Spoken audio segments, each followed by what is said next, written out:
This is Henry Simon bringing you another story from my files here at the Missing Persons Bureau. In these stories of the Missing Persons Bureau, dramatized for Henry Simon by Ross Napier, names and addresses have, for obvious reasons, been changed. In one moment, the search for Frederick and Christina Chronberg. Address unknown.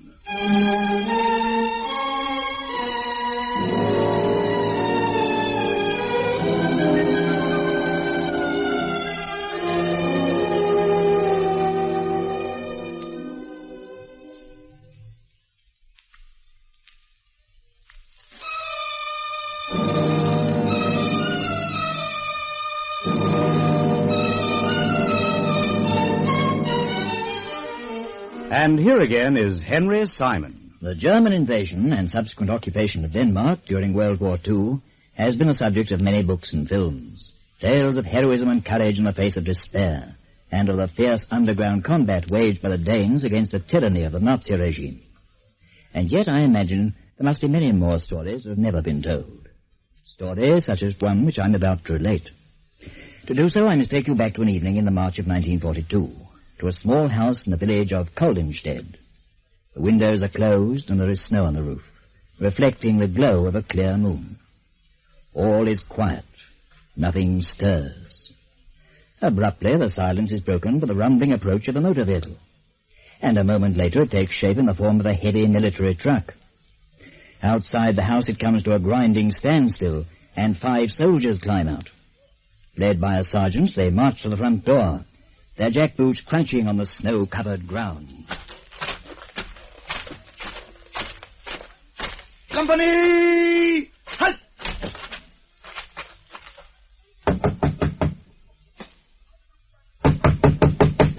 Aufmachen da drinnen!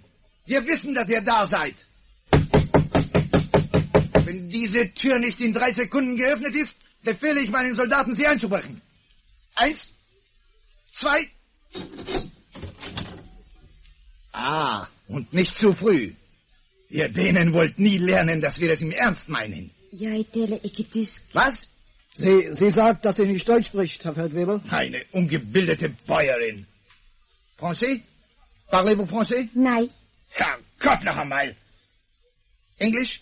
Yes, liegt. So. Die blöde Gans spricht kein Deutsch, aber sie spricht Englisch. Sie sollte wirklich mehr Verstand haben. Why do you come here? You are Frau Chronberg? Yes. You have a daughter, Christina? Yes. And your husband? Where is he? He was taken away. Hört ihr sie? Sie sagt, er ist verschleppt worden. Why was he taken away? I do not know. I think you do. But no matter. It is you and your daughter we are concerned with. You will pack a bag and come with us, the 2 of you. My daughter is not here. No? She has gone to live with my sister in Odense. Oh, come now. You can do better than that. It is the truth, I swear. We will see. Gefreiter, nehmen Sie 2 Männer und durchsuchen Sie das Haus. Jawohl, Herr Feldwebel. Katz, Jodel, vorwärts.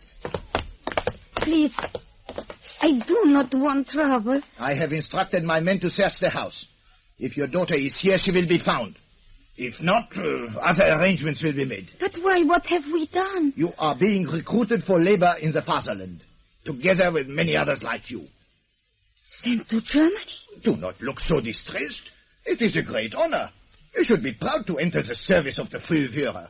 But Christina, she is only 14 years old. A good age for a girl. Who knows, perhaps she will find herself a German husband. God forbid. What? I will never understand you people. We came here as friends to help you. Did we ask you to come? There would have been no trouble if you had welcomed us. Our orders were to treat you well, to see that no one was harmed. And what do you do to repay our kindness? You spit in our faces. You do all in your power to make us enemies. So now we are forced to adopt harsher measures, to take drastic steps. Not because we wish to do so, but because you have made us. All this you have brought on yourselves. Entschuldigen Sie, Herr Feldwebel. Ja?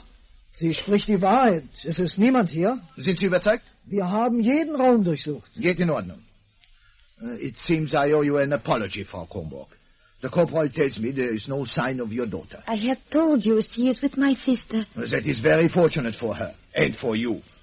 You will go now and pack a suitcase. I can allow you 5 minutes. Gehen Sie mit Ihr weiter und sehen Sie zu, dass sie keinen Unsinn versucht. Jawohl, Herr Feldwebel. Kommen Sie. One day you will be sorry for this. There will be a reckoning. And you will pay the price of what you have done. Every last one of you.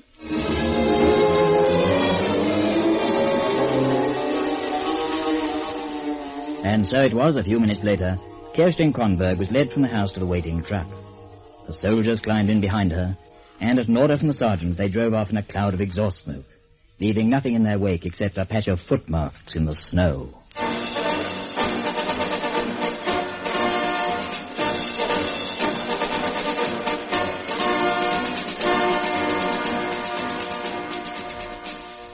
Such was the prelude to a case which was first brought to my notice some 7 years later in the spring of 1949, when I was visited here in my office at the Missing Persons Bureau by Kerstin Chronberg herself. At first glance, I estimated her age as between 50 and 60. But I was later to learn that she was only 43. Her hair was quite grey, and her features were drained of all expression, as was her voice, a flat, lustreless monotone.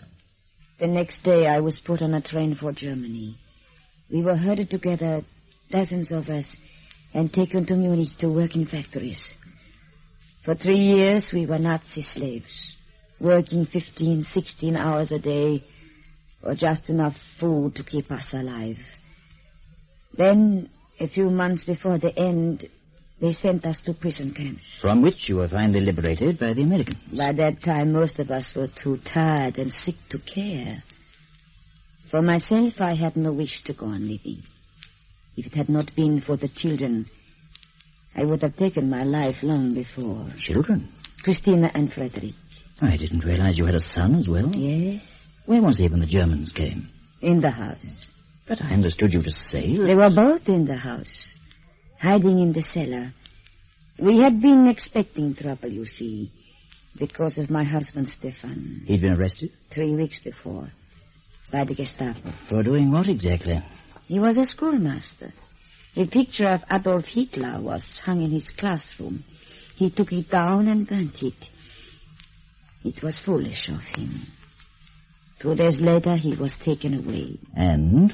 The same week, I heard from a friend that he had been shot. I could not believe it. Was the report verified? Much later. By 2 men who had witnessed the execution. So you left the children alone in the house? I had no choice. If they had found Christina, she would have been taken with me. That would have been too much. She was only 14, you say? Yes. And your son? 12. What became of them? I do not know. I never saw or heard of them again. That is why I have come to you. I want them traced if they are still alive. You've had no word of them at all? No.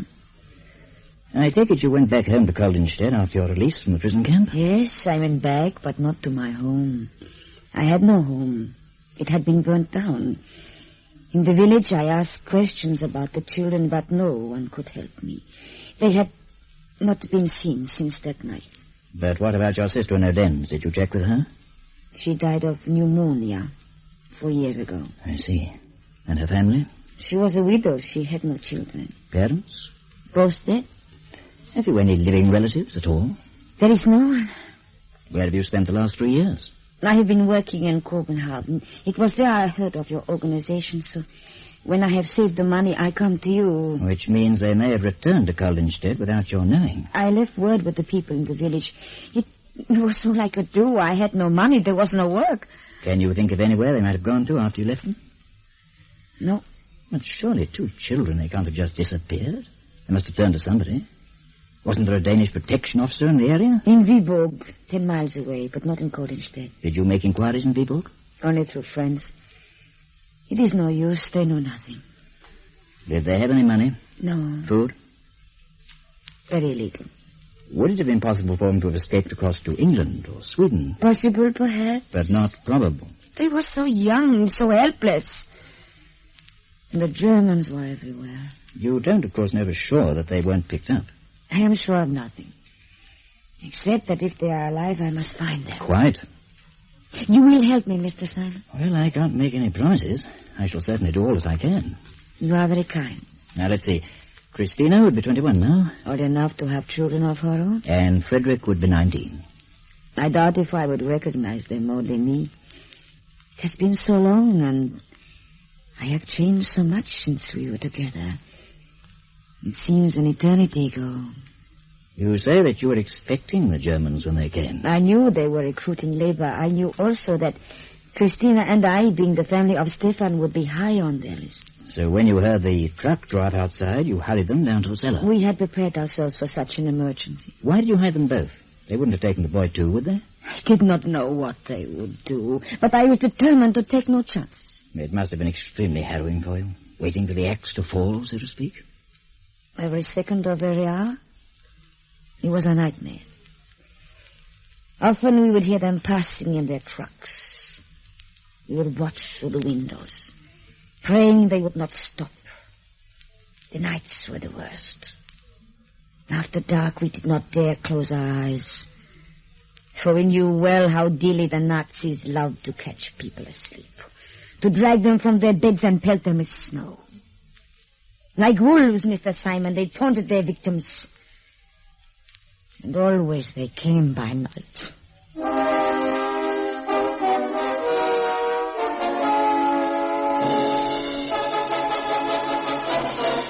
Henry Simon returns to continue this story in just a moment. And here again is Henry Simon.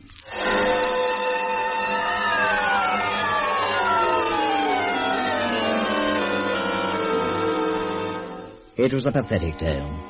A mother separated from her children 7 years before, living only for news of their whereabouts, not knowing if they were dead or alive. It wasn't the first case of its kind we dealt with, nor was it to be the last. Yet I found it curiously fascinating. 2 children alone in an enemy-occupied country, without money, without food, thrown entirely from their own resources, and then left to fend for themselves. Where had they gone? Who had they turned to? And why had there been no news of them for so long? There's only one logical answer, Chief. They're dead. They must be. In which case, of course, it's our job to find out where they died and when. Yeah, well, if you ask me, our best bet's to try and contact whoever was the protection officer for the area. Well, the nearest one was stationed in Viborg, 10 miles further north. All right, let's hit off from there. My dear Hunter, with what? Well, protection officer. We have no idea who he was. That shouldn't be too difficult to find out. Some of the locals would know. I mean, the thing is, if these kids were smart, they'd figure on getting over to England or Sweden. Now, that being the case, they'd know the PO would be the best person to help them. True. Unfortunately, however, our client's purse strings are somewhat limited. She can't afford to have you gallivanting all over Europe on the off chance. Well, does she have enough to cover my return fare? She has £140. What are you worried about, Chief? For that, I could spend a weekend in the real Riviera. You just leave it to me, man. I've been halfway around the globe and back for less.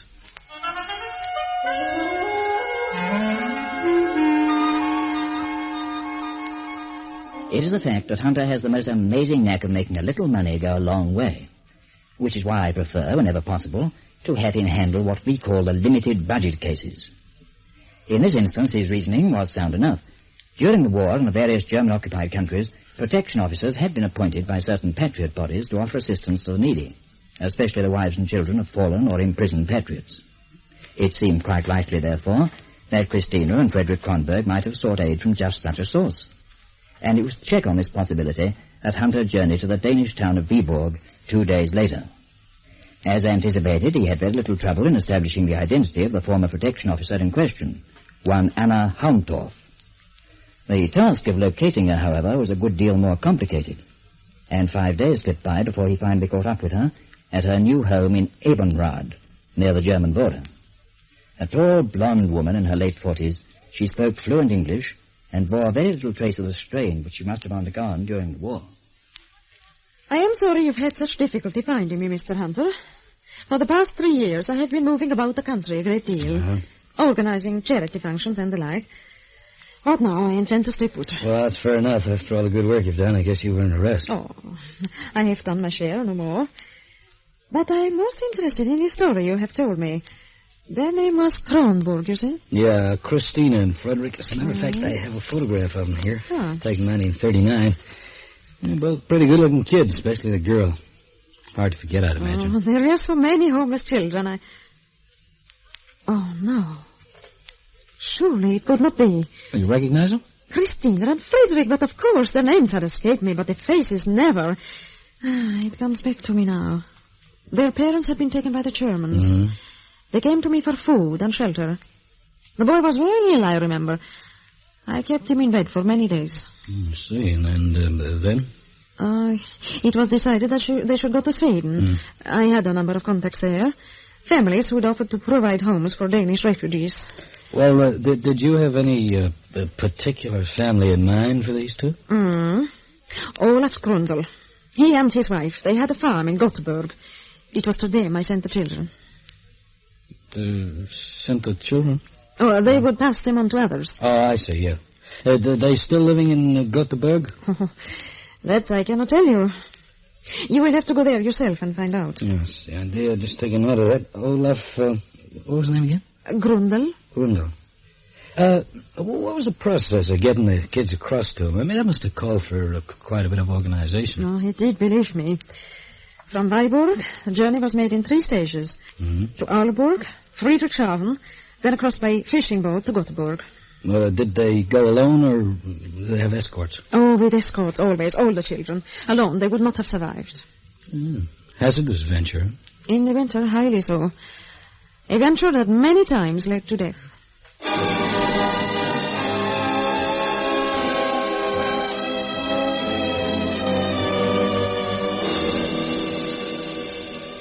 With increased confidence, now that he had a definite trail to follow, Hunter travelled by train to Frederikshavn, crossing by ferry to Gothenburg on the Swedish coast. His luck held, and he was directed by the very first person he asked, a dockside storekeeper, to the farm of Olaf Grundal, on the outskirts of the town. Grundal himself proved to be a giant of a man. 6 feet 8 inches tall, he was built in proportion, and he had the weather-beaten face and features of one who had lived and thrived on an active, open-air existence. His English, although limited, was passable, and he spoke slowly in a deep voice. Christina and Frederick Chronberg. Yeah, that's right. Names I do not remember, but the faces. yeah. Always the faces I remember. Well, they were sent here by Anna Halmtrov. Oh, yeah, he's a good woman. Could you kind of recall what happened to him? Well, they come to me, find a place to go. What place? He's in Stockholm. He's friend of my father. Now, wait a minute, I get this straight. You sent him to Stockholm to a friend of your father's? Yeah. His name Jönsson, Lars Jönsson. His wife and 2 children of himself. So I sent him 2 more, yeah? Do you have the address? Address? Yeah. Where does he live? Oh, in Stockholm. Yeah, I know, but where in Stockholm? I mean, what part? I wrote in book, you wait I get, yes? Yes, well, yeah. My English is not so good, I think. Another bother here compared to my Swedish. It's sensational.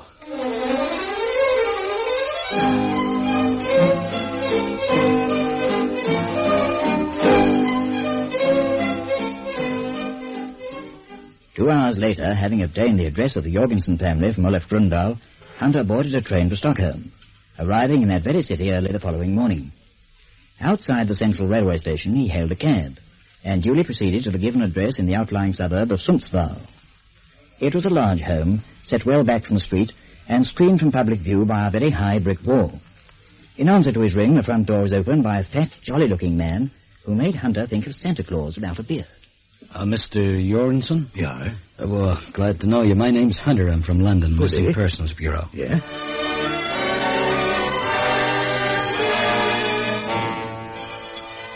Jorgensen led the way to his study, where, sitting at a huge tumbler of milk, he listened intently as the agent explained the reason for his presence. So I got the address from Grundal, hopped the train for Stockholm, and, here I am. But this is strange. Yeah? Yeah, strange, isn't it? First, to set your mind at rest, let me tell you that Christina and Frederick are both alive and well. They are? You know the story of how they come here and why, of course.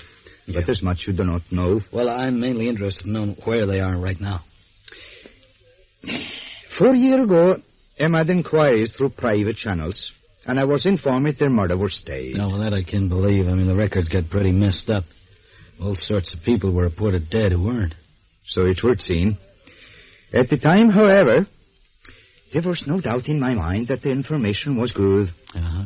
Christina and Frederick were also convinced that it was true. Well, that explains why they never went home, or tried to find her. Yeah, what you say is right.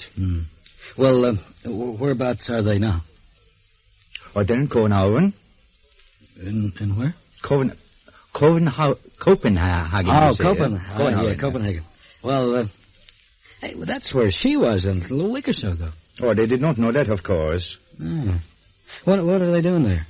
Well, Christina, she's starting to be a nurse. And Frederick? Oh, Frederick, he's in business. They write me every week, both of them.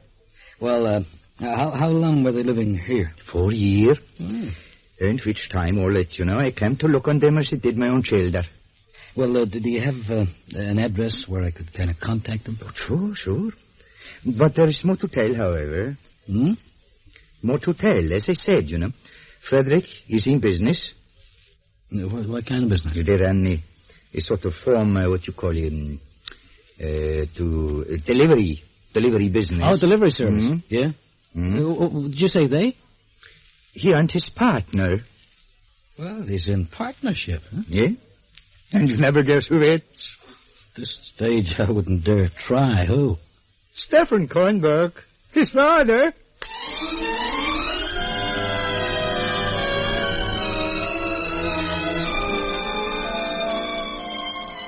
It was now Hunter's turn to listen in somewhat stunned silence, as Jorgensen went on to explain that the information he'd gained in 1946, while alleging the death of Kerstin Chronberg, had at the same time led him to the discovery that Stefan Chronberg, who had supposedly been shot by the Gestapo in 1942, was in fact in an Allied hospital, recovering from the effects of 3 years in a German concentration camp.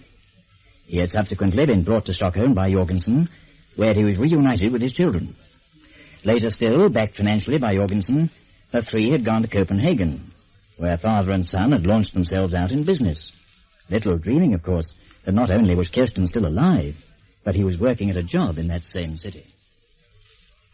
So now, Mr. Hunter, you can see what I mean when I said it was strange. Strange? It's an understatement, Mr. Jorgensen. I'd call it miraculous. I think perhaps I'd like to come with you to Copenhagen and see how they look when they hear the news. It will really be something to see their faces. Well, it's Mrs. Chronberg's face I'm looking forward to seeing. See, for almost 8 years she's been a childless widow. Yeah. And now, just like that, she's about to get news that she's not only still a mother, but a wife as well.